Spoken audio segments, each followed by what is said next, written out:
atong barangay, wala tayong mga discrimination. No? Wala tayong mga discrimination.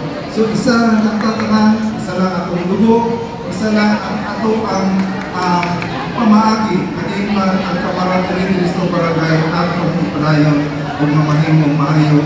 Maihigsampol kita sa tipok Davao City o Mindanao na lahat niya ato ang barangay, pinabarangay sa 26 sa Ilocana.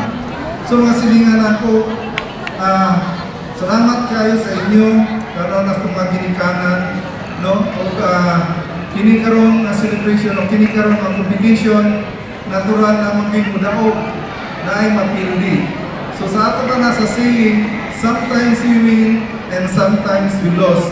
No? Dabato na ito ng kamaturan. No? Dili man pwede nga mudaog tang tanan. Namang yung mapildi. So kung kisay mudaog, mag-celebrate ka na siya. No? Pasalamat na mudaog.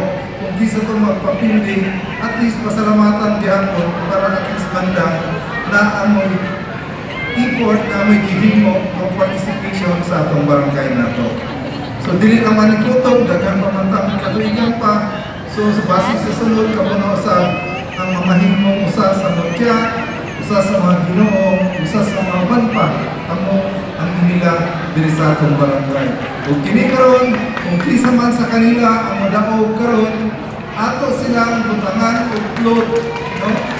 Ibutangan nato silang usa ka plot, kanin man atong ipa-recognize sa tibok barangay nato nga sila ang nahimong hiyas, sila ang nahimong Ginoo, sila na yung mutya, o sila ang mga nandaog sa maong mga contest nato karon.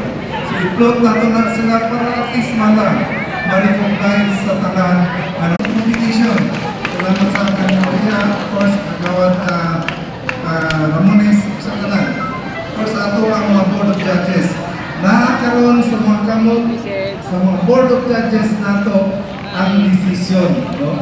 Pero kanang desisyon, na siya ginatawag nato ng mga criteria. No?